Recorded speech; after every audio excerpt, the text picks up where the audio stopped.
32, Ada Nwosu had mastered the art of winning. She won contracts. She won negotiations. She won arguments before they even fully formed. But love was the only battlefield she had never conquered. From the floor-to-ceiling windows of her penthouse in Ikoyi, Lagos glittered beneath her like a kingdom. The city pulsed with ambition. Car horns in the distance, skyscrapers glowing against the night sky, private generators humming in quiet defiance of darkness. And somewhere within that city, thousands of people whispered her name with respect. Ada Nwosu, the youngest female CEO to lead a publicly traded tech conglomerate in West Africa. Founder and chief executive of and Global Systems, a technology and infrastructure firm that powered payment platforms, government data systems, and several private sector logistics networks across Nigeria and Ghana. She had built it from nothing. No trust fund. No rich father's inheritance. No uncle in politics. Just grit. And brains sharp enough to slice through steel. Ada's office on the 18th floor of her headquarters was a quiet monument to discipline. Minimalist decor. Polished wood desk. One framed photograph. Her late mother smiling softly in a faded Ankara blouse. Everything else was earned. 5 years earlier, she had taken over a failing mid-level IT contracting firm buried under debt and mismanagement. The board had laughed when she presented her restructuring plan. "You're too young," one director had said. "You're too ambitious," another warned. "You're too emotional," a third implied. She had smiled. And then she had outworked all of them. She cut non-performing departments, restructured supply chains, automated operational redundancies, and negotiated a government contract that doubled company revenue within 18 months. By the third year, and Global Systems was no longer surviving. It was dominating. By the fifth year, Ada was being invited to speak at international tech summits. By the seventh, she was on magazine covers. They called her the Iron Orchid, beautiful, rare, and impossible to crush. But orchids, no matter how strong, still need warmth. And Ada had been cold for a long time. Success changed how men approached her. Before the headlines, dates were awkward but honest. After the fame, they were strategic. There was Tund, a venture capitalist who admired her drive, but subtly tried to steer her board decisions toward his own investments. When she refused, he accused her of being too independent for marriage. There was Chief Adeyemi, a polished politician who adored appearing beside her at events. He liked the optics of power couples, but in private he expected obedience. "You don't have to attend every meeting," he once told her. "Let your men handle some things." Her men? She ended that relationship the same night. Then came Daniel, a foreign tech billionaire who claimed he loved her brilliance. He flew her to Dubai, to London, to Paris. But slowly, gently, he began suggesting mergers. "Why don't we consolidate your company under mine?" he proposed over champagne one evening. "You'd still run it. Just under my umbrella." Umbrella. Ada had not built her empire to stand in someone else's shadow. She walked away. Again. Each breakup left her more guarded. Not bitter. Just observant. She began noticing the pattern. Men didn't see Ada. They saw access. They saw board seats. They saw influence. They saw power they could attach themselves to. But no one ever asked what she feared, or what kept her awake at 3 a.m. That night, standing barefoot on her balcony, the cool air brushed against her silk robe. Her phone buzzed behind her.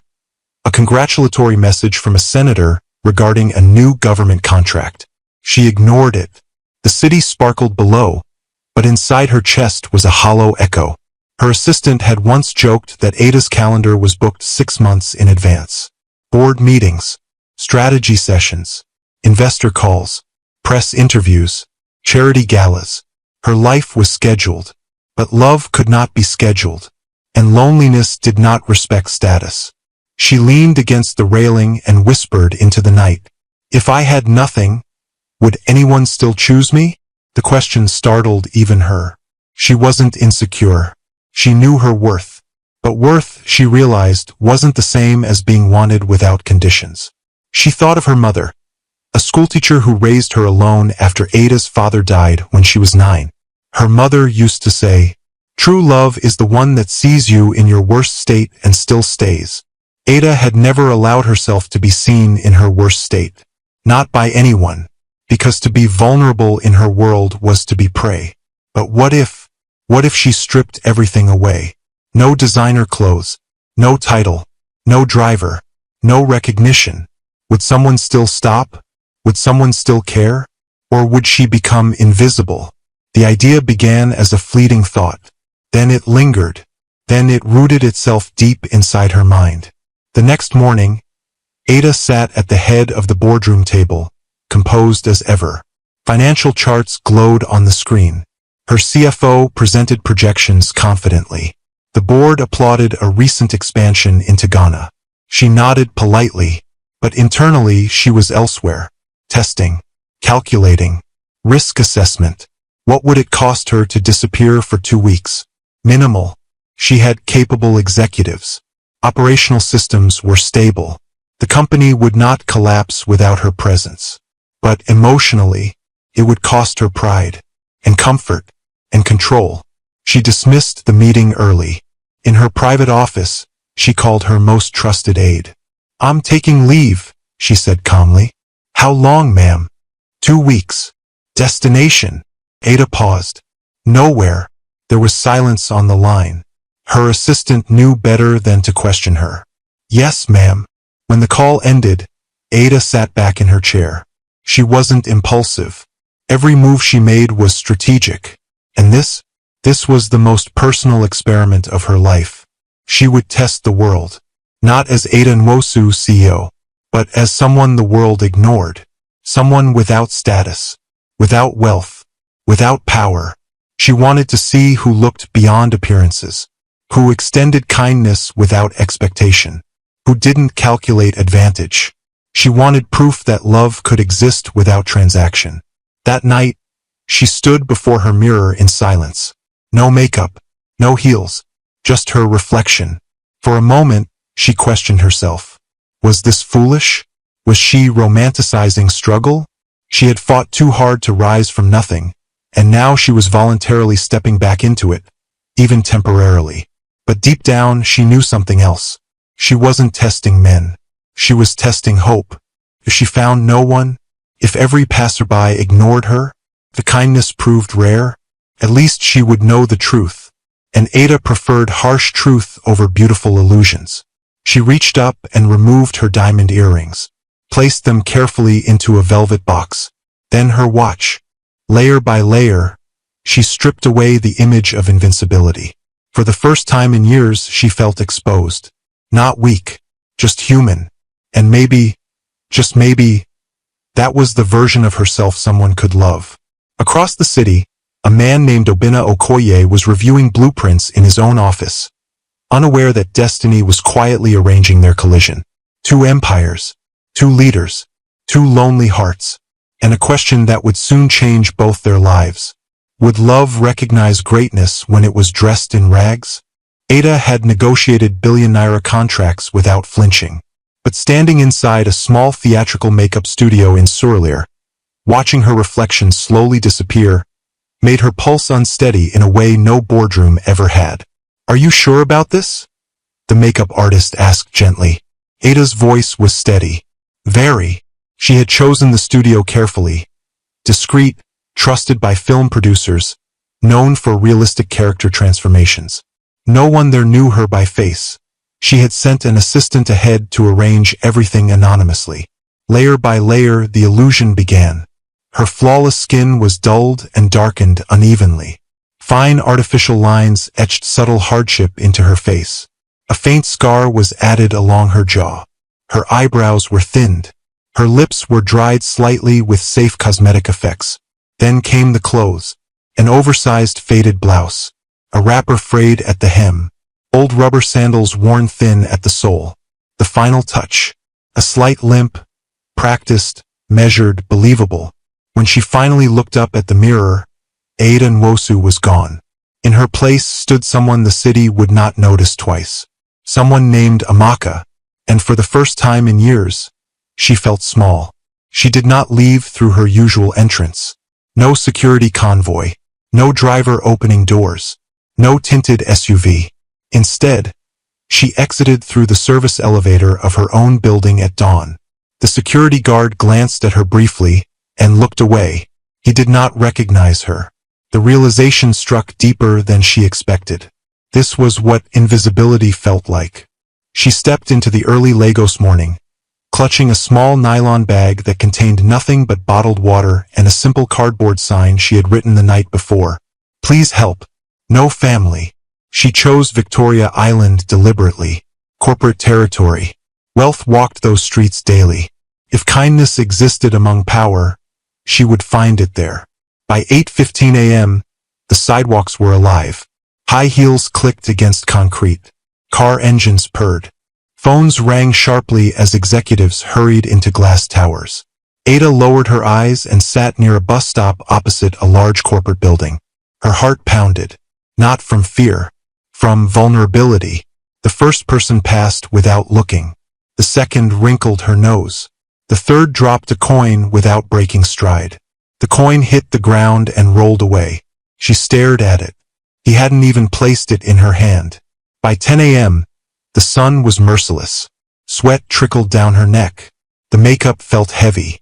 The wrapper scratched against her skin. No one asked her name. No one asked if she had eaten. Some gave coins. Most gave nothing. A young woman in designer sunglasses muttered under her breath. These beggars are everywhere now. Ada's fingers tightened around the cardboard sign. These beggars. She had signed off on contracts worth hundreds of millions the previous week.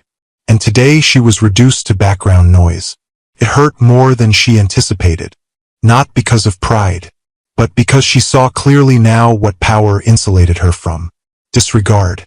Dismissal. Dehumanization. By noon, her back ached. By 1 p.m., hunger clawed at her stomach. She could have bought food secretly. She had emergency cash hidden in her sandal, but that would defeat the purpose. If she was testing kindness, she had to fully live the role. At 2:17 p.m., a middle-aged woman finally crouched beside her. Have you eaten? The woman asked softly. Ada shook her head, letting her voice tremble. No, ma. The woman handed her a wrapped meat pie. God will remember you, she said before walking away. Ada held the food carefully. That small act nearly brought tears to her eyes. Because it wasn't about the pie. It was about being seen. By late afternoon, her legs were numb. She had never sat on pavement for more than a few seconds in her life. Cars splashed muddy water close to where she sat. Dust settled onto her hair. A group of teenage boys laughed as they passed. Madam, find work? One shouted mockingly. She swallowed the sting. Find work. If only they knew. But that was the point. They didn't know. And they didn't care to know. As evening approached, the corporate crowd thinned. The streets grew quieter. Ada stood slowly, wincing convincingly with her practiced limp. The day had shown her something brutal. Kindness was rare. Not non-existent, but rare. She walked several blocks before slipping into a small, low-cost guest house she had rented anonymously for the duration of her experiment. The room was tiny. No marble floors. No city view balcony. Just a narrow bed, a standing fan, and a single window facing another building's wall. She sat on the edge of the bed and exhaled deeply. For the first time in years, she was exhausted in a way that had nothing to do with strategy or numbers. This exhaustion was physical, raw, human. She removed the sandals and examined her feet, slightly swollen. A strange wave of humility washed over her. There were people who lived this reality every day. No disguise, no safety net, no return to penthouses, and yet they survived. She lay back on the thin mattress and stared at the ceiling. Can I really do this for 2 weeks? She whispered to herself. The thought of returning to her silk sheets tempted her. But quitting now would mean she had learned nothing. So she set an alarm. Tomorrow she would return. The second day passed similarly. More indifference. More coins tossed without eye contact. One man nearly stepped on her foot without apologizing. By the third day, something shifted. The humiliation dulled. The discomfort became manageable, and she began observing more carefully. Who slowed down, who glanced twice, who looked away immediately. She noticed that many wealthy men walked with urgency, eyes forward, detached from surroundings. Some looked uncomfortable but chose distance. A few offered brief kindness, but none lingered. Not yet. Around mid-morning, dark clouds gathered overhead. Wind lifted dust into the air. Most pedestrians hurried into buildings before the rain began. Ada remained. She had chosen her spot. The kindness came, it would come here. The first drops fell heavy and fast. Within minutes, the sky opened. Rain soaked her blouse. The cardboard sign began to sag. She shivered. The bus stop shelter was crowded, but no one invited her in. She hugged her arms tightly. This part she hadn't rehearsed. This wasn't theatrical discomfort. This was cold. Real cold. For a brief moment, doubt flickered. Maybe this was foolish. Maybe love didn't require this kind of test.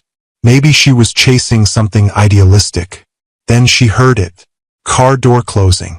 Firm footsteps approaching. She didn't look up immediately. She had learned that hope could embarrass you. But then a shadow fell over her. A male voice, calm, deep, concerned. Have you eaten today? Her heart skipped. Not because of who he was, but because of how he asked. Not dismissive. Not irritated. Genuine. Slowly, she raised her eyes. And for the first time since beginning this experiment, she saw a man who was not rushing past her. He was kneeling. And Ada Nwosu, CEO, strategist, Iron Orchid, felt something she hadn't felt in a long time. Hope. No, sir, she said softly, letting her voice carry vulnerability. He studied her briefly, not staring, not scanning, simply assessing. Then he removed his jacket. It was subtle, unceremonious. He placed it gently over her shoulders. You'll get sick sitting here in this rain. No disgust in his voice. No performance. Just fact. Ada felt warmth settle over her. Not just from the jacket, but from the gesture itself. Most people protected their suits more fiercely than strangers. He was protecting her. He glanced toward the road and signaled to his driver, who had remained near a sleek black SUV parked slightly behind. Bring 2 meals from that cafe across the street, he instructed. Sir? The driver hesitated, eyeing Ada. Now, the man repeated calmly. The driver obeyed. Ada watched him carefully. She had read men her entire life. This one wasn't acting. There was no audience to impress. The street was nearly empty. The rain had washed most spectators away. This kindness was private, unrecorded, unnecessary, and therefore real. What's your name? He asked, crouching slightly so their eyes were level. Her heartbeat quickened. Amaka, she replied softly. He nodded. I'm Obinna. The name registered immediately. Obinna Okoye. She knew that name. Anyone in Nigeria's business world knew it. Founder and CEO of Okoye Infrastructure Holdings, one of the largest construction conglomerates in West Africa. Roads, bridges, commercial complexes, government contracts. A billionaire, self-made, respected, reserved. She had seen him at industry events. They had never been formally introduced. And now he was kneeling in the rain in front of her. Life had a strange sense of humor. The driver returned with 2 takeaway packs and bottled water. Obinna took 1 pack and placed it directly into Ada's hands. Eat. No ceremony. No lecture. Just instruction laced with care. She opened it slowly. Steam rose into the damp air. Jollof rice, chicken, plantain. Her stomach tightened painfully at the smell. She hadn't realized how hungry she truly was. Obinna didn't hover. He didn't rush her. He simply remained crouched nearby while she ate. Rain dripped from his hair. His white shirt clung slightly to his shoulders. He did not seem to notice. You don't have family? He asked gently after a few minutes. She shook her head. The lie slid easily now. No one. He absorbed that quietly. There was no probing. No interrogation. Just a faint tightening of his jaw. Everyone deserves dignity. The thought flickered across his expression before he spoke. Why here? He asked. Why this street?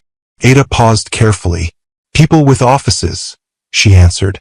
Maybe they have good hearts. For the first time, something like sadness passed through his eyes. Sometimes, he murmured. A black SUV sped through a puddle nearby, splashing water dangerously close to them.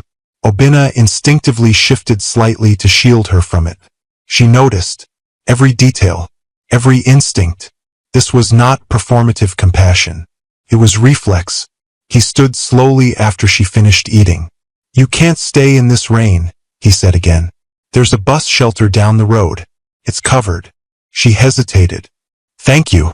He didn't offer money. That surprised her. Instead, he turned to his driver. Leave the other meal with her for later. The driver placed it beside her carefully this time. Obinna looked back down at her. If you're here tomorrow, he said quietly, I'll check on you. No promises. No grand declarations. Just intention. Then he walked back to his car. Ada watched him slide into the back seat. The SUV pulled away smoothly, and for a long moment, she just sat there. Not moving. Not thinking. Feeling. Her experiment had produced results, but not the ones she expected. She had assumed that powerful men would either ignore her or offer money quickly to ease guilt. Obinna had done neither. He had offered time, presence, concern. She whispered his name softly to herself. Obinna felt steady on her tongue. The next morning, she returned to the same spot. Earlier than usual. She didn't know why. Maybe curiosity. Maybe anticipation. By 9:20 a.m., she had almost convinced herself he wouldn't come back. He was a billionaire. Men like that had schedules layered tighter than board resolutions. And then, the familiar black SUV slowed near the curb. Her pulse spiked. He stepped out again. This time without rain. Without hesitation. You're here, he said, as if mildly relieved. She nodded. He carried a small paper bag. Breakfast. Bread rolls. A boiled egg. Tea in a disposable cup. You shouldn't skip mornings, he said. She accepted it with quiet gratitude. Why are you helping me? She asked softly. It was a genuine question now. He studied her for a moment. My mother used to say something, he began slowly. She said if God gives you abundance, he's watching how you treat those without it. Ada's throat tightened unexpectedly. And?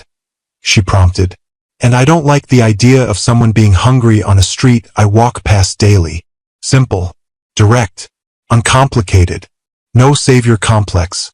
No superiority. Just principle. She noticed something else too.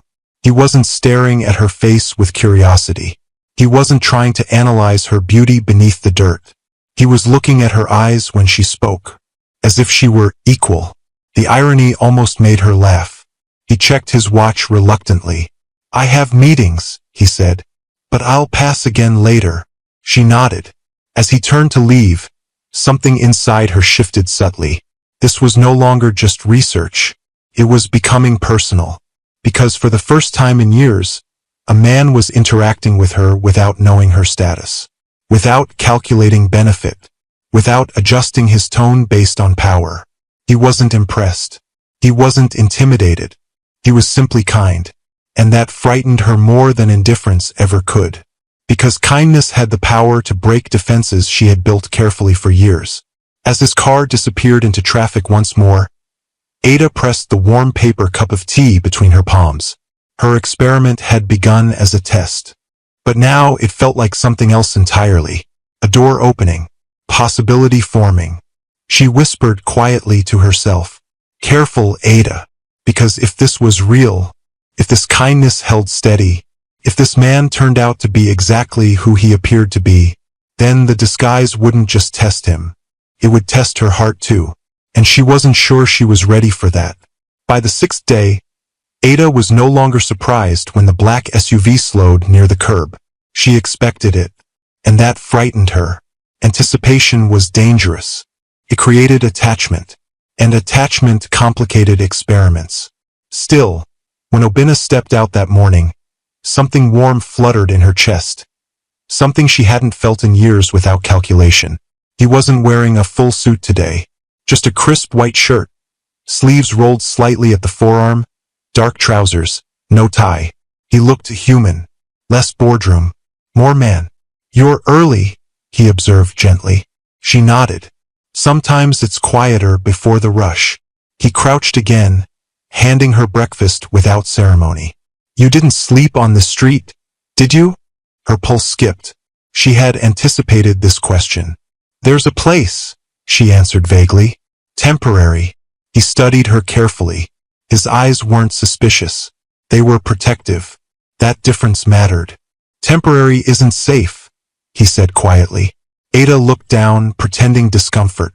"I manage." He didn't press. Instead, he sat beside her. Not too close, but close enough that passers-by could see he wasn't embarrassed to share space with her. That detail did something to her. She had watched other men throw coins from a distance as if poverty were contagious. Obinna sat beside it. Traffic thickened. Executives streamed past. Some stared openly at him, recognition flickering across their faces. He was known, yet he didn't move, didn't pull away, didn't adjust. A woman whispered to her colleague as they passed. "Isn't that Obinna Okoye?" Her colleague nodded discreetly. Ada noticed the tension ripple briefly through the driver standing near the SUV. But Obinna remained still, unbothered. "What did you do before?" he asked gently. The question caught her off guard. No one had asked her about her life before the street. "I worked," she replied carefully. "What kind of work?" She hesitated, then allowed a fragment of truth to slip through. "Accounting." His brows lifted slightly. "Really?" She nodded. "Numbers are easier than people." A faint smile touched his lips. "That's true." He studied her face as if reconsidering something. "You don't speak like someone uneducated," he observed quietly. Her heart thudded once, hard. She shrugged lightly. "Life changes." He didn't challenge it. But something in his gaze sharpened. Not suspicion, but curiosity. Before either could say more, thunder cracked loudly overhead. The sky darkened unnaturally fast. The air shifted, the kind of shift Lagos knew too well. Storm. The first raindrops were large and cold. Pedestrians scattered instantly. Obinna stood. Come. It wasn't a suggestion. Rain poured down in seconds, drenching everything in sight. Ada remained seated a moment longer, partly to maintain her role, partly because something inside her wanted to see how far he would go. He stepped closer. "You can't stay here." His tone had changed. More urgent. More decisive. "I'm fine," she murmured. "No," he said firmly. "You're not." Water soaked her wrapper quickly. Her thin blouse clung to her again, colder than the previous storm. He removed his watch and handed it to his driver without breaking eye contact with her. Then he bent down. "Stand up." The authority in his voice surprised her. She allowed herself to hesitate slightly before slowly rising, pretending difficulty with her limp. Without thinking, he steadied her arm. His touch was careful, respectful, not pitying, just supportive. "Where do you stay?" he asked over the sound of rain. She didn't answer. He made the decision for both of them. "You're coming with me." Her breath caught. This was earlier than she expected, earlier than she planned. But if she refused too quickly, suspicion would grow. So she nodded slightly. He guided her toward the SUV, shielding her as best he could from the rain. The driver looked visibly uncomfortable. "Sir." "It's fine," Obinna said calmly. The car door opened. Ada hesitated for half a second. This was crossing a line. But experiments required courage. She stepped inside. The interior of the SUV was warm, leather-scented, immaculate. Water dripped from her clothes onto the floor mat. She braced for irritation. It didn't come. Instead, Obinna handed her a clean hand towel from the side compartment. "Dry your face." His tone was gentle again. The car pulled into traffic. Silence filled the back seat. Not awkward, just thoughtful. "Where are we going?" she asked softly. "My office," he replied. "You can dry off. Eat something warm. Then we'll figure out something better than this street for you." Something better. No grand rescue. No promise to change her life. Just immediate safety. The SUV turned into a gated driveway. A towering glass building rose ahead, sleek, powerful, unmistakably corporate. Okoye Infrastructure Holdings. Ada had seen it before from a distance at industry functions. Now she was entering it in disguise. Life truly had a twisted sense of humor. Security guards straightened immediately at the sight of the vehicle.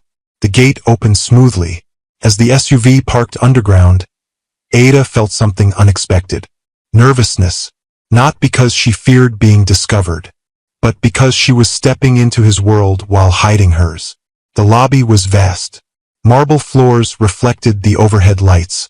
Glass walls stretched upward toward high ceilings. Employees moved briskly, tablets in hand. The moment Ada stepped out of the elevator beside Obinna, conversations faltered. I shifted. Curiosity sharpened. She felt the weight of their judgment instantly. She had once commanded rooms like this. Now she disrupted them. Obinna didn't acknowledge the stares. This way, he said calmly. He led her toward a private lounge area near his office floor. Wait here, he instructed gently. I have an emergency meeting upstairs. I'll send someone with dry clothes and tea. She nodded. As he turned to leave, he paused. And Amaka? Yes. You're safe here. The simplicity of those words did something dangerous inside her. Safe.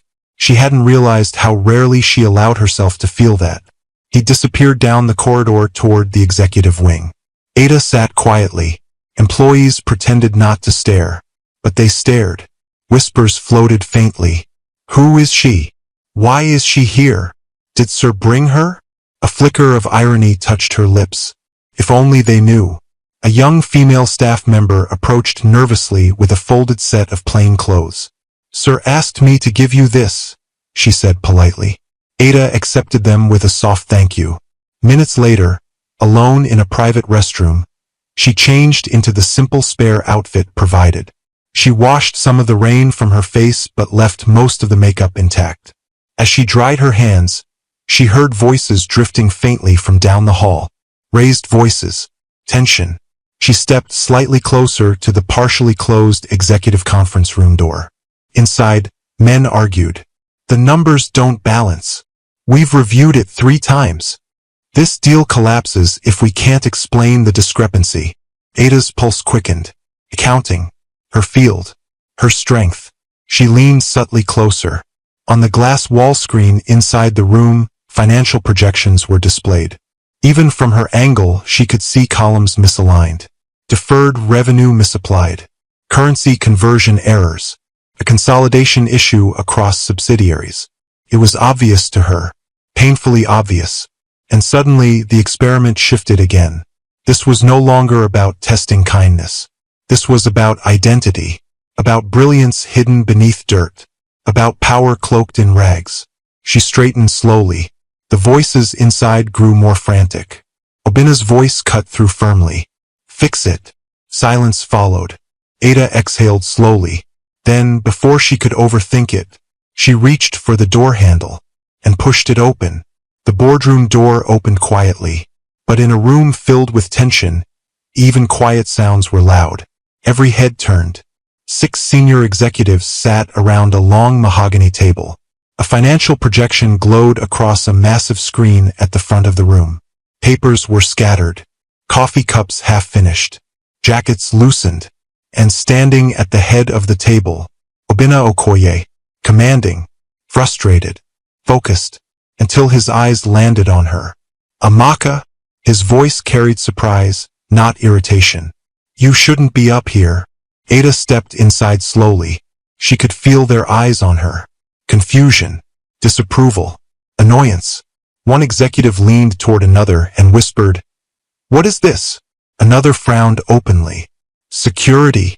Obinna raised a hand subtly, stopping anyone from speaking further. I told you to wait downstairs, he said gently to her. She nodded slightly. I'm sorry, she replied softly. But I heard you. A sharp exhale came from the CFO seated 2 chairs down. Sir, we really don't have time. Ada's gaze flicked to the screen. Numbers. Columns. Projected losses. Revenue allocations across 3 subsidiaries. Currency conversions from dollars to naira and pounds. And right there, the flaw. It pulsed at her like a neon sign. She stepped forward. "You're not missing money," she said quietly. Silence. The CFO blinked. "Excuse me?" Obinna studied her carefully. "What do you mean?" he asked. Ada walked closer to the screen. She didn't ask permission. She simply moved. "The problem isn't loss," she continued calmly. "It's classification." A few executives scoffed audibly. "This is highly confidential data," one snapped. "And highly incorrect," she replied without turning around. The room stiffened. Obinna's expression shifted. Curiosity replaced surprise. "Let her speak," he said evenly. Ada picked up a marker from the table. Her fingers were steady. She had presented before presidents. This room did not intimidate her. What unsettled her was the irony. She was standing in worn clothes and borrowed sandals, correcting men who would never imagine she had once negotiated larger deals than this. She began writing on the whiteboard. "You're recognizing deferred revenue too early in your West African subsidiary," she said. "Specifically in your infrastructure expansion contracts." The CFO frowned. "That's impossible. We follow international standards." "Yes," she agreed calmly. "But you misapplied currency adjustments before consolidating." She underlined a number on the screen. "This conversion rate, you calculated it using projected quarterly averages, not closing rates." Murmurs rippled around the table. One executive leaned forward. "That's standard practice. For projections," Ada corrected smoothly. "Not for finalized reporting before international acquisition review." The room went still. She continued. "You've overstated operational expenses in one subsidiary while understating liabilities in another. When consolidated, it creates an artificial discrepancy." She moved quickly now, writing calculations, breaking down line items, reallocating figures, adjusting exchange rate entries. 10 minutes passed. No one interrupted her, because gradually, the numbers began to balance. The red negative line on the projection shifted. The discrepancy shrank. The CFO stood slowly, moving closer to the board. He recalculated on his tablet. His fingers trembled slightly. Another executive did the same. Obinna hadn't moved. He was watching her. Not the board. Her. Watching the precision in her movements. The confidence in her tone. The familiarity with complex consolidation frameworks. This was not accidental knowledge. This was mastery. Finally, the CFO exhaled sharply. "It balances." The words dropped into the room like thunder. Another executive checked again. "Yes, it balances." Shock spread visibly across their faces. The problem that had paralyzed them for 6 hours, solved in 12 minutes. By a woman they believed was a street beggar. Ada set the marker down gently. "The issue wasn't theft," she said quietly. "It was timing and misaligned reporting categories." Silence lingered, heavy. One executive cleared his throat awkwardly. "How would you even know this?" The question wasn't curious. It was suspicious. Ada met his gaze calmly. "I told you," she replied. "I worked in accounting." "That's not basic accounting," he snapped. "That's advanced international consolidation." She didn't flinch. Numbers don't change just because someone's clothes do. The room went completely still. Obinna felt something shift in his chest. It wasn't just admiration. It was realization. He stepped closer to her. "Who are you?" he asked quietly. Not accusing. Not demanding. Seeking. Ada held his gaze. And for the first time since beginning this experiment, fear flickered inside her. Not fear of exposure. Fear of vulnerability. Because if she told him now, everything would change. But she wasn't ready. Not yet. "I'm someone who understands numbers," she replied carefully. The CFO shook his head in disbelief. "Sir, we need to verify this." "You should," Ada agreed calmly. "Double-check every entry." Obinna nodded slowly. "Do it," he instructed. Within minutes, the executives were cross-referencing every correction she had made. Each time, the recalculations aligned. The consolidation stabilized. The projected international deal was safe. 6 hours of panic erased by a woman in borrowed clothes. When the verification was complete, the CFO lowered his tablet slowly. "It's accurate." The words felt surreal. One executive leaned back in his chair. "Incredible." Another whispered under his breath, "How did we miss that?" Ada stepped back slightly. Her role here was finished. She had not intended to intervene. But brilliance, when confronted with incompetence, rarely stays silent. Obinna dismissed the meeting. "Leave us," he said calmly. The room emptied slowly. Executives glanced at her with confusion and awe, some with discomfort. When the door closed, silence wrapped around them. Just the two of them now. Obinna walked slowly toward her. "You solved something my entire executive team couldn't." She said nothing. "Where did you really learn that?" he asked. She hesitated. Fragments of truth pressed against her lips. University degrees, international certifications, years of leadership. But she held back. "Life teaches," she said softly. He studied her, and something inside him shifted. This was no ordinary woman. Not circumstance. Not accident. There was depth here. Hidden. Layered. And he felt it. "You don't belong on the street," he said finally. The words were not condescending. They were factual. Ada's chest tightened unexpectedly. "You don't know where I belong," she replied quietly. His gaze softened. "No," he admitted. "But I know talent when I see it." There was no arrogance in his tone. Just certainty. A pause settled between them, heavy with unspoken things. "You saved my company today," he said. She shook her head slightly.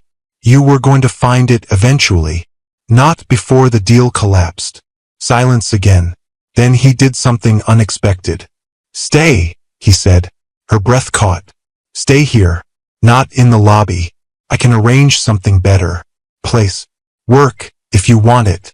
She felt the ground shift beneath her carefully constructed plan. This wasn't part of the timeline. This wasn't supposed to get complicated this fast. And yet, standing in front of him, she felt something she hadn't in years. Not admiration. Not strategic alignment. Respect. Genuine respect.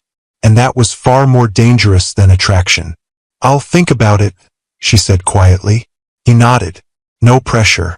Just patience. As she turned to leave the boardroom, he spoke again. "Amaka." She paused. "Thank you." The sincerity in his voice nearly broke her composure, because she wasn't used to being thanked without expectation. And as she walked down the hallway, executives parting instinctively to let her pass, she realized something. This experiment was no longer about testing the world. It was about confronting herself, because the man she had chosen to test was proving harder to deceive than she anticipated. And for the first time, she wasn't sure how long she could keep pretending. The building felt different after the boardroom incident. Not louder, not chaotic, but charged. Whispers traveled faster than elevators. By the time Ada stepped back into the executive lounge, employees were pretending very hard not to stare. She sat down calmly, folding her hands in her lap, as if she hadn't just corrected a multi-billion naira accounting crisis upstairs. Inside, however, her pulse hadn't fully settled. She hadn't planned to intervene. She hadn't planned to reveal that much of herself. But watching them struggle with such a clear misclassification had been unbearable. Brilliance, when restrained too long, demands oxygen. Still, she had moved too fast. And Obinna was not a foolish man. Upstairs, Obinna stood alone in the boardroom after everyone had left. He stared at the whiteboard, at her handwriting. Precise, controlled, confident. That wasn't the handwriting of someone casually familiar with accounting. That was executive-level precision. He replayed the moment she walked in. No hesitation, no fear, just clarity. His CFO entered quietly. "Sir." The man began carefully. "That woman. Yes. She's not who she says she is. Obina didn't answer immediately. I know, he said finally. Should we look into her background? The CFO asked. There it was. The corporate instinct. Verify. Investigate. Control. Obina turned slowly. No. The CFO blinked. Sir. She came here because I brought her. Obina replied evenly. And she solved a problem none of us could. Yes, but that's enough. The CFO fell silent. But Obina wasn't dismissing the suspicion. He was holding it, turning it over in his mind. There was something about her. The way she observed before speaking. The way she chose her words carefully. The way she never begged, even when she sat on the street. It unsettled him. Not in a threatening way, in an intriguing one. An hour later, Obina stepped into the lounge where Ada waited. She looked up. For a brief moment, their eyes locked in something deeper than the previous days. Not benefactor and beggar. Not CEO and stranger. Two people aware of unspoken truth. Walk with me, he said gently. She stood. Employees watched discreetly as he led her down a quieter hallway toward a smaller private office. Not the main boardroom, but a space reserved for sensitive discussions. He closed the door behind them. Silence wrapped around the room. Then he faced her. You're not just an accountant, he said calmly. It wasn't an accusation. It was an observation. Ada held his gaze. What makes you say that? He stepped closer, not invading her space, but close enough to lower his voice. Because that wasn't textbook knowledge. That was experience. She didn't respond. He studied her face. Who are you really? The question landed softly but heavily. Ada felt the weight of it press against her ribs. This was the moment. She could end it here, reveal herself, laugh about the social experiment. But something stopped her. Not fear of exposure. Fear of losing what was real. Because if he knew she was a CEO, would he treat her the same? Would he become guarded? Competitive? Impressed instead of sincere? She needed more time. I told you, she said quietly. Life changes people. He watched her for a long second. Then something surprising happened. He smiled faintly. You don't trust easily. The statement startled her. Because it was true. And you? She countered. He leaned against the desk slightly. I trust slowly. Their eyes held. There was electricity there now. Not dramatic. Not explosive. But steady. Recognizing. You don't belong on that street, he repeated. She tilted her head slightly. Why does that bother you? He exhaled slowly. Because I don't like seeing potential wasted. Her throat tightened unexpectedly. Potential. No one had used that word about her in years without attaching it to profit margins. And how do you know my potential? She asked softly. He held her gaze. I can see it. That simple. That direct. Something inside her wavered. He moved back to his desk and picked up a folder. I need someone like you, he said. She blinked. For what? My internal audit team. She almost laughed. The irony was exquisite. I can't hire you formally without documentation, he continued. But I can create a consulting arrangement. Temporary. She studied him carefully. Why would you trust me? He didn't hesitate. Because you already proved yourself. She looked down briefly, hiding the flicker of emotion that rose unexpectedly. No man had ever offered her opportunity based purely on merit without knowing her name. Most approached her for advantage. He was offering based on capability. You don't even know my full name, she whispered. Then tell me. Silence stretched. Dangerous silence. Instead, she asked a different question. Why are you helping me? He didn't answer immediately. His eyes softened in a way she hadn't seen before. When I was younger, he began quietly. My father lost everything. We had days when food was not certain. She looked up, surprised. I know what it feels like, he continued, to sit somewhere and hope someone notices. Her chest tightened. This wasn't charity. This was memory. I told myself, he added, if I ever had abundance, I wouldn't walk past struggle like it was invisible.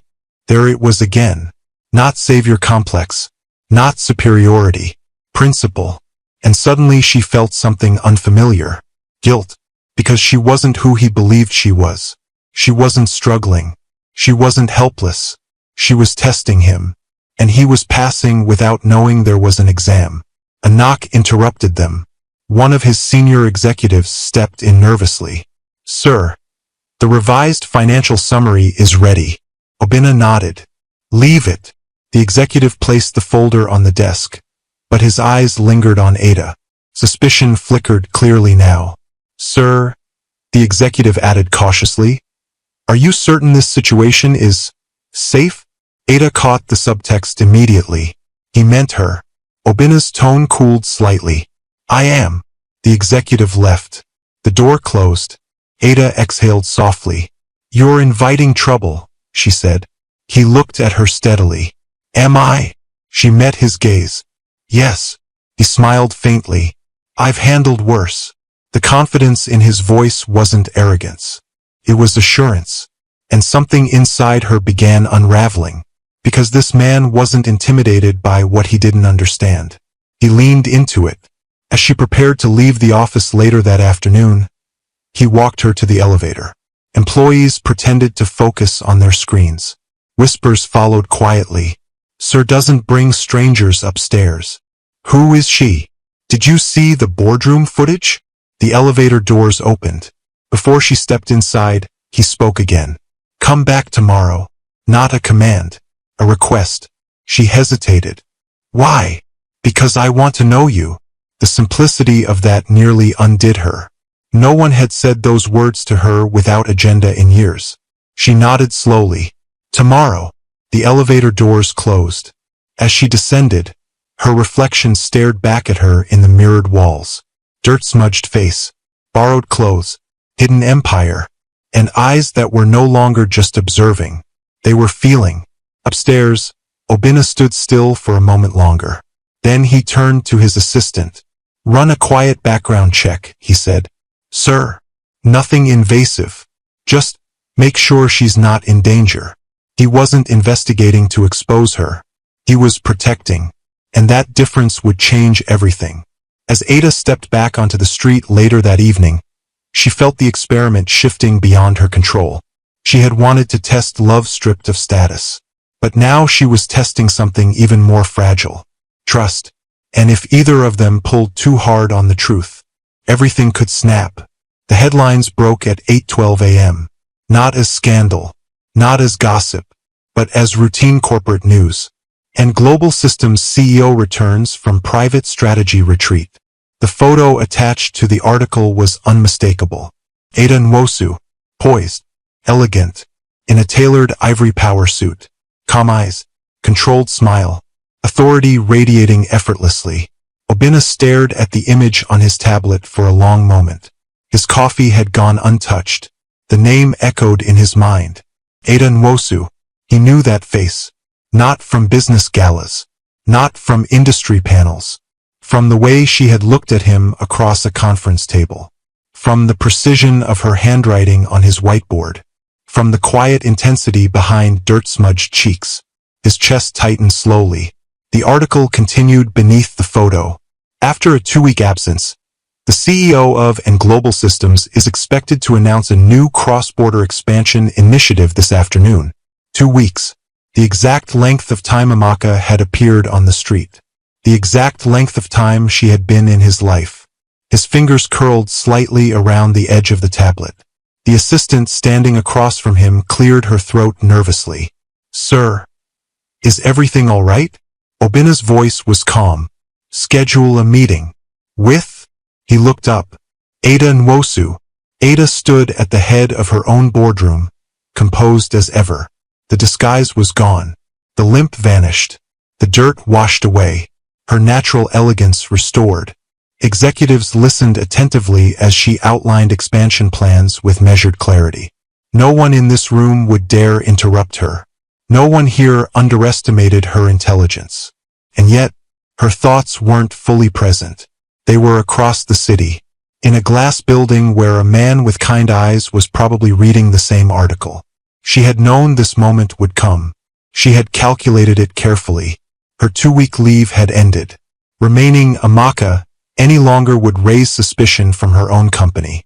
She had intended to tell him gently, to choose the timing, but news moved faster than emotion. Her assistant leaned close and whispered, "Mr. Obinna Okoye's office has requested a meeting. Today." Her pulse skipped once. Of course he had. She nodded calmly. "Confirm it." When Ada arrived at Okoye Infrastructure Holdings later that afternoon, she did not enter through the service entrance. She walked through the front doors. Head high. Security immediately straightened. "Good afternoon, Ma." She acknowledged them with a slight nod. Employees recognized her instantly. Whispers erupted softly. "That's Ada Nwosu. Why is she here? She hasn't visited in months." She moved through the lobby with practiced composure. The same lobby where she had once sat unnoticed in worn clothes. The irony did not escape her. The elevator doors opened to the executive floor. This time, no one stared in confusion. They stared in awe. Her heels clicked against the polished floor as she approached his office. His assistant stood nervously. "He's expecting you, Ma." Of course he was. She entered without knocking. Obinna stood near the window when she walked in. His back was straight, his posture controlled. He did not turn immediately. For a brief second, the room felt too quiet. Then he spoke. "Good afternoon, Ms. Nwosu." Formal, measured. She felt it like a shift in temperature. "Obinna," she replied softly. He turned slowly. Their eyes met. No dirt, no disguise, no pretense, just truth. "You look different," he said evenly. "So do you," she answered. Silence expanded. Not awkward, but heavy. He walked toward his desk, placing the tablet with the article face down. "How long?" he asked. There was no anger in his tone, but there was restraint. 2 weeks, she admitted. "The exact 2 weeks you were on retreat?" "Yes." His jaw tightened slightly. "So the woman on the street was me." He let out a slow breath. "I assumed you were hiding something," he said quietly. "I didn't assume you were hiding an empire." She almost smiled. "That wasn't the point." "Then what was?" he asked. Now the tension surfaced. "Real, raw." She stepped closer. "I needed to know," she said honestly. "If anyone would treat me kindly without knowing who I was." His eyes darkened slightly. "So I was a test." The word stung. She shook her head quickly. "No, you were a question." "And what was the question?" Her voice softened. "If I had nothing, would someone still see me?" Silence fell again. He looked at her carefully. "And what did you conclude?" "That you're exactly who you appear to be." That disarmed him more than accusation would have. He studied her face, searching for mockery, arrogance, manipulation. He found none. "I don't like being deceived," he said quietly. "I know. Then why not tell me sooner?" She swallowed. "Because the moment I told you, you would start seeing the CEO. And not the woman?" he finished. "Yes." He looked away briefly, processing. "You think I care about your title?" he asked. "I think power changes dynamics," she answered honestly. He gave a faint, humorless smile. "You solved a crisis in my boardroom wearing borrowed sandals. I respected you before I knew your name." That landed deeper than she expected. "I wasn't trying to humiliate you," she said softly. "You didn't." His eyes met hers again. "You challenged me." The air shifted. Less defensive. More thoughtful. "Why go that far?" he asked. "You could have met men quietly, without announcing who you are." She shook her head. "They still would have known. Status leaks. It influences tone, posture, behavior. And you wanted purity." "Yes." He absorbed that. "And what happens now?" he asked. The question held more than logistics. It held possibility. She exhaled slowly. "That depends on whether you can forgive the disguise." He studied her carefully. "You think I'm angry because you're powerful?" "No," she said quietly. "I think you're hurt because I didn't trust you." That was closer to truth. He walked closer. Not confrontational. Intent. You sat in the rain, he said softly. You let yourself be treated like you were invisible. I needed to feel it, she replied. Why? So I'd never forget what it feels like. That answer stopped him. Because it wasn't arrogance. It was empathy. He saw it then. This wasn't a game for her. It was conviction. You're reckless, he murmured. A faint smile touched her lips. I've been called worse. A pause. Then, he laughed softly. Not loud. Not dramatic. Just real. I suspected you weren't ordinary, he admitted. I didn't expect this. Are you disappointed? She asked quietly. He stepped closer. Close enough that their voices didn't need projection. No. His gaze softened. I'm impressed. Her breath caught. You don't feel manipulated? I feel surprised, he corrected. There's a difference. She held his gaze. And I don't like that you didn't trust me with your truth. The honesty was clean, uncomplicated. She nodded slowly. That's fair. Another pause. The tension that had threatened to fracture them shifted into something else. Understanding. He studied her once more. The woman who sat on that street, he said quietly, was real. Yes. And the woman standing here now? Also real. He smiled faintly. Then I'll get to know both. Her chest tightened unexpectedly. You're not walking away? She asked. He looked almost amused. You think I'm intimidated? No. Good. He stepped back slightly, giving her space. But next time, he added. No disguises. A small laugh escaped her. Deal. The air in the room felt lighter now.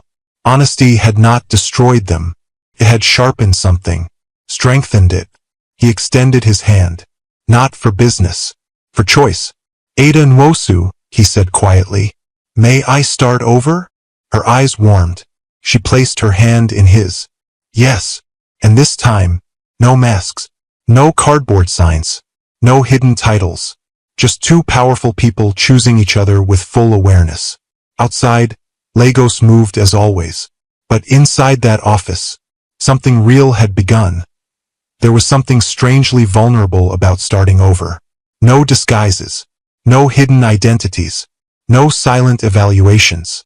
Just truth. After their confrontation, their clarity, Ada expected things to become awkward.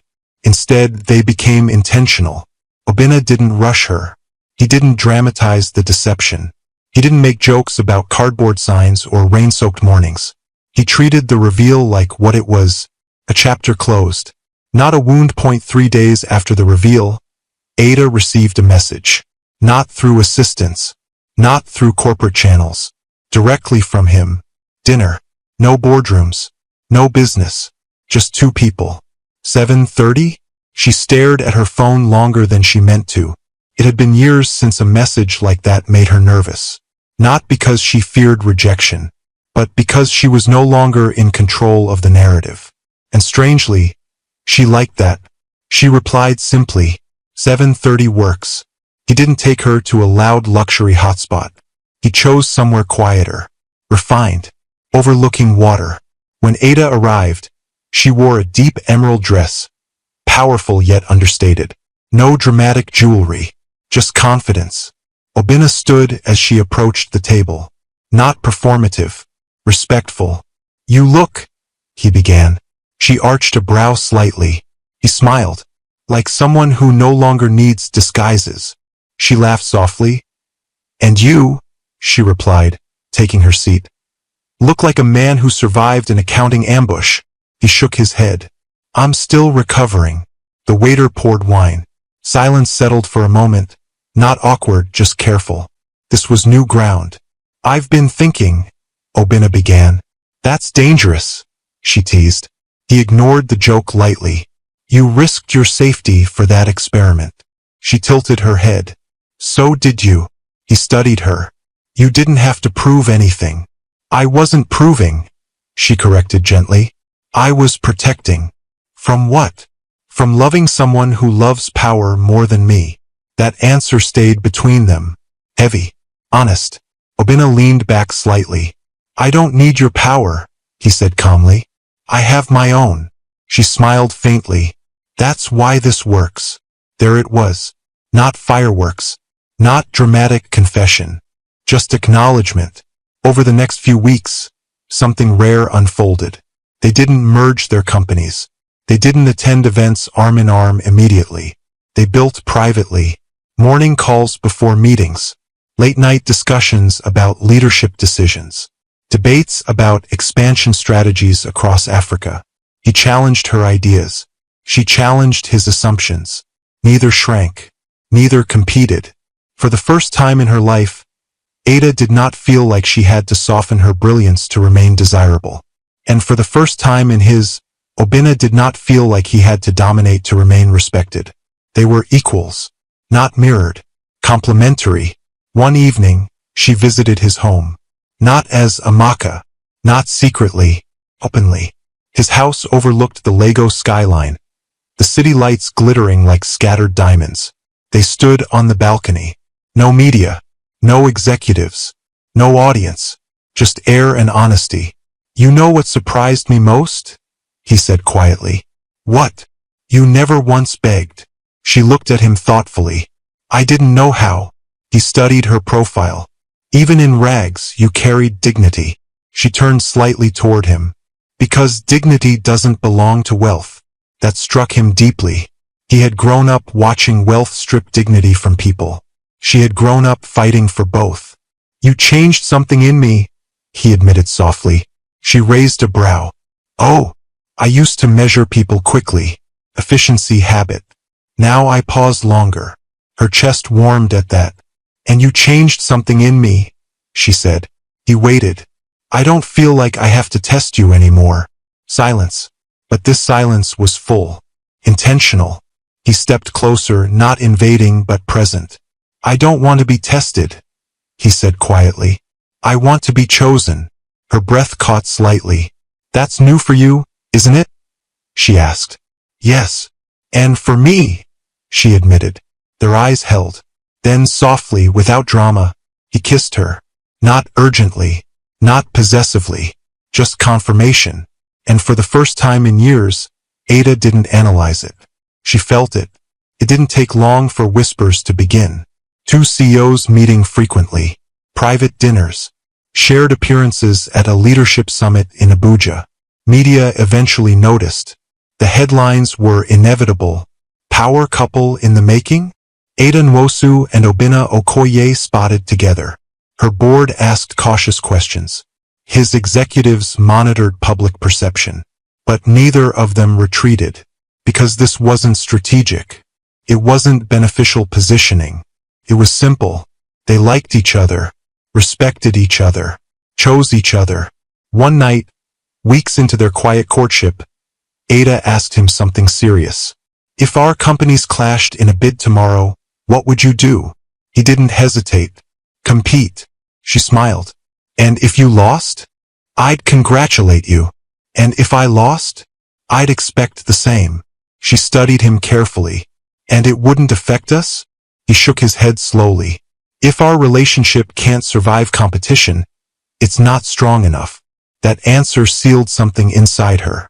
Because she had dated men who feared competition, who resented her success, who subtly diminished her to feel larger. Obinna did not need to shrink her to stand tall. He stood tall already. Their love didn't erupt. It built, layer by layer, conversation by conversation, shared values, shared laughter, shared silence, and always, respect first. He admired her mind before her beauty. She admired his integrity before his status. One evening, while reviewing a joint philanthropic initiative proposal, one focused on financial literacy for underprivileged communities, she looked up at him and smiled. You realize this started because you asked a woman on the street if she had eaten. He smiled softly. And ended with you correcting my entire executive team. She leaned back thoughtfully. No, she said gently. It's just beginning. He reached for her hand. Not to control. Not to claim. To connect. And in that quiet moment, overlooking the same city that had once made her feel invisible, Ada understood something profound. She had searched for love without power. But what she found was love that respected power. And that was better. The city had a memory. Ada realized that the night Obina asked her to clear her schedule. No meetings after 6 p.m., he had said casually over lunch earlier that week. That sounds suspicious, she replied. He smiled lightly. Trust me. And that was the thing. She did. It had been 3 months since the reveal. 3 months of deliberate love. No rushing. No public theatrics. They had weathered media speculation, corporate gossip, and even one aggressive investor who suggested their relationship might create conflicts of interest. Ada had responded calmly at the shareholder meeting. My relationship status does not alter quarterly performance. The room had laughed. The stock had risen anyway. Obina admired that about her. Steel wrapped in silk. But tonight wasn't about investors. It wasn't about business. It wasn't about strategy. It was about something far more vulnerable. Choice. At exactly 6:15 p.m., Obina's SUV pulled up outside her home. No convoy. No flashing lights. Just him. When she stepped into the car, she noticed he was dressed simply. Dark trousers, white shirt, no tie. Not an event look. Personal. Where are we going? She asked. You'll see. The drive was quiet, but not tense. He reached across at one point and took her hand gently. She noticed his fingers were slightly warmer than usual. Nervous. That made her smile. The car moved through familiar roads. Victoria Island. Her heart began to recognize the direction before her mind did. And then the SUV slowed. Stopped. Her breath caught. It was the same corner. The same pavement. The same bus stop shelter. The place where she had once sat in soaked clothes, invisible to the world. But tonight, it was transformed. Soft lights lined the sidewalk. Candles enclosed in glass holders flickered gently against the night breeze. The bus stop shelter had been cleaned, decorated with subtle floral arrangements.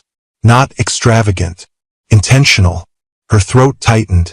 You didn't, she whispered. He stepped out of the car and walked around to her side. I did. When she stepped onto the pavement, memory rushed in like a tide. The rain. The cardboard sign. The way he had crouched and asked, Have you eaten today?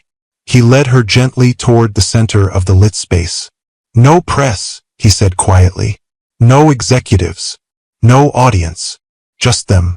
The city hummed softly in the background. He took both her hands. You changed my definition of strength, he began. Her eyes glistened. You sat here willingly. You let yourself be unseen just to understand the world better. She tried to speak, but emotion held her still. You challenged me, he continued. You exposed my company's weakness. You exposed my assumptions. A faint smile touched her lips through tears. And you respected me, he said. Before I knew your title.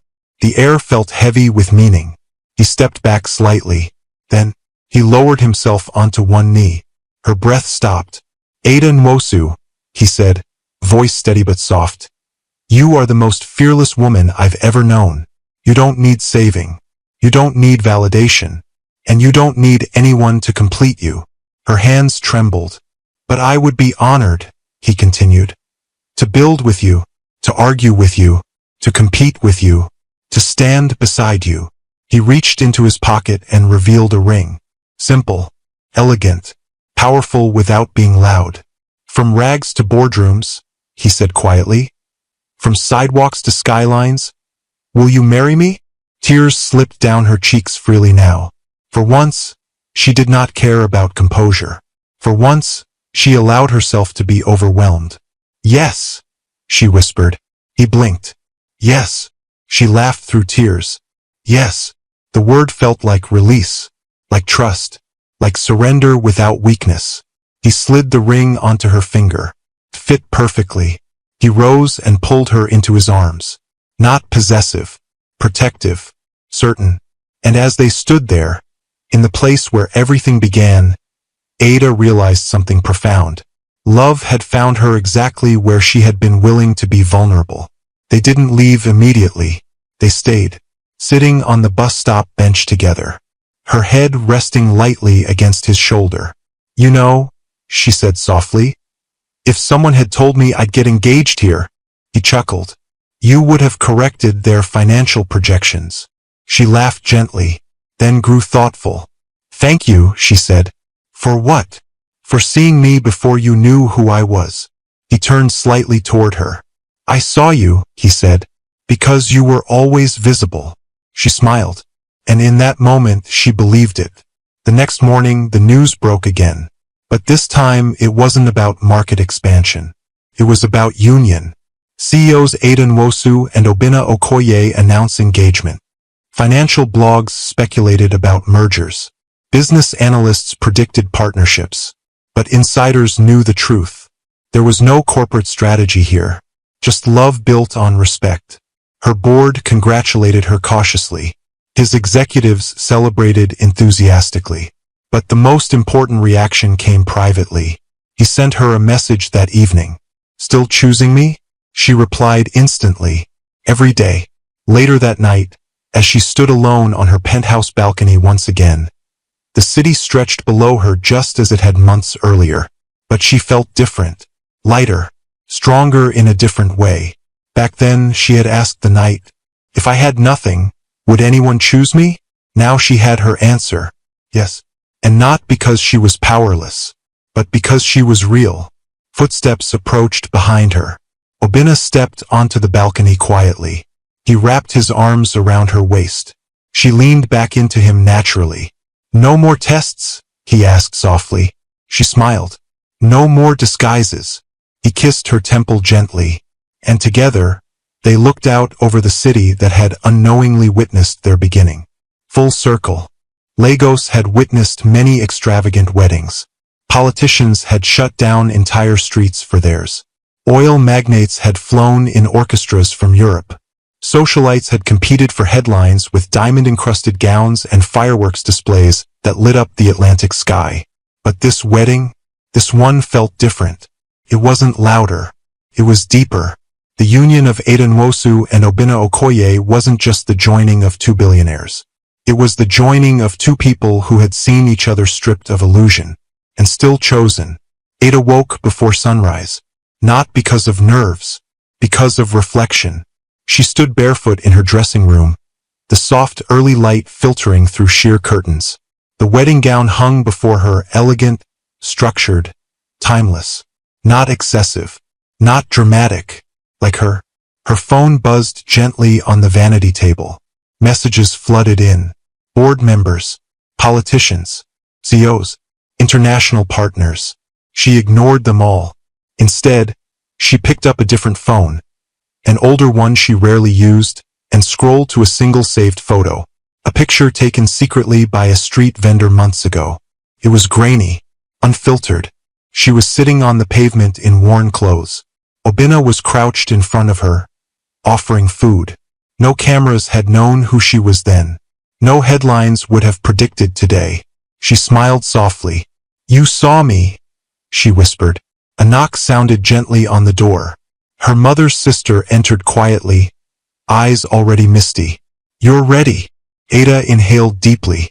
Yes. Obinna's morning was less reflective and more restless. His best man laughed as he adjusted his cufflinks. You've negotiated contracts worth billions?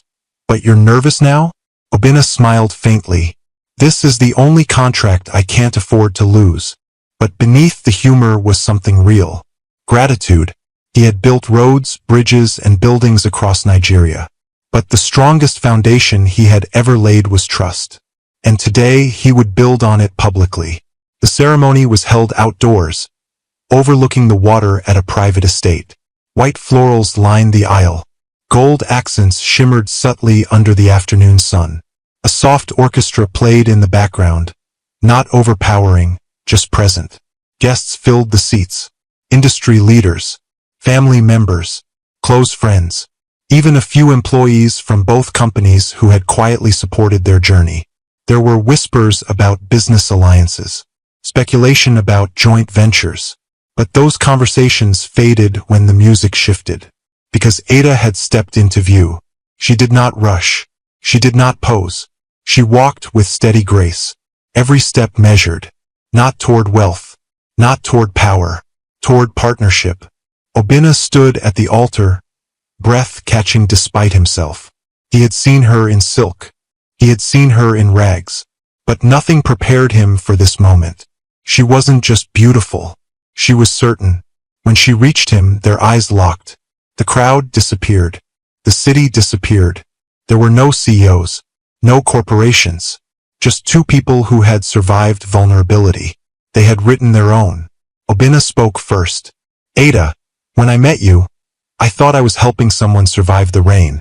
I didn't realize you were teaching me how to see clearly. A faint ripple of soft laughter moved through the audience. You showed me that dignity doesn't depend on circumstance, that strength doesn't need applause, and that love is not possession, it's partnership. His voice steadied. I promise to stand beside you, not in front of you, to compete with you fairly, to challenge you honestly, and to protect the space where your brilliance never has to shrink. Ada's eyes shimmered. When it was her turn, she didn't look at the audience, only at him.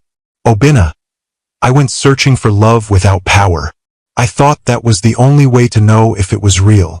A soft breeze lifted her veil slightly. But you showed me something better. Love that respects power. Love that doesn't fear strength. She took a breath. I promise never to test you in disguise again, she added gently, drawing quiet laughter. But I promise to choose you. Not because I need you, but because I want you. Her voice softened. I promise honesty before pride, respect before romance, and partnership before ego. Silence followed. Full, sacred. The officiant smiled. With the authority vested in me. The words blurred. Because when they were told to kiss, it wasn't dramatic. It wasn't cinematic. It was deliberate, certain, forever. The celebration that followed was elegant but warm. Music filled the air. Laughter echoed across the estate. Executives who once debated financial discrepancies now toasted love stories. Her board chair shook Obinna's hand firmly. You chose well, the man said. Obinna smiled. I know. His CFO leaned toward Ada later in the evening and whispered, I still can't believe you solved that crisis in sandals. She laughed softly. Neither can I. But the most meaningful moment came quietly. Away from the dance floor. Away from the cameras. They slipped outside onto a balcony overlooking the water. The same way they had stood months earlier. The city lights shimmered again. Full circle. You know, Obinna said softly, you could have fallen for anyone. She looked at him. So could you. Why me? He asked quietly. She stepped closer. Because you didn't kneel to rescue me. He tilted his head slightly. You knelt to understand me. The distinction mattered. He wrapped his arms around her gently. And why you? He countered. She smiled. Because you weren't afraid when you realized who I was. He nodded slowly. I've never been afraid of powerful things. She laughed softly. Good. You married one. Their marriage did not dissolve their identities. Ada remained formidable in the boardroom. Obinna remained decisive in negotiations. They competed for contracts occasionally. They disagreed. They debated strategy across dinner tables. But they never diminished each other. Instead, they expanded. Together, they launched philanthropic initiatives supporting financial education for underserved communities, inspired quietly by a memory neither of them forgot. The street corner remained unchanged. No plaque marked it. No memorial acknowledged it. But sometimes, when driving past, they would glance at it silently. Because that was where illusion fell, where pride softened, where love began. Months later, Ada stood once again on her penthouse balcony. But this time she wasn't alone. Obinna joined her, slipping his arm around her waist naturally. You ever regret it? He asked suddenly. The experiment? She nodded slightly. He thought for a moment. No. Why? Because if you hadn't done it, he said quietly, we might have met as competitors. She smiled faintly. And that would have been tragic. He looked down at her. You were never invisible, he said softly. She leaned into him. Neither were you. Below them, Lagos pulsed as always, Busy, relentless, ambitious. But above it all, in that quiet space between skyline and stars, two people stood not as empires, but as equals. And this time, there were no disguises left to remove. Thanks for watching. If you enjoyed this story, please subscribe to this channel and tell us where you are watching from. Have a wonderful day.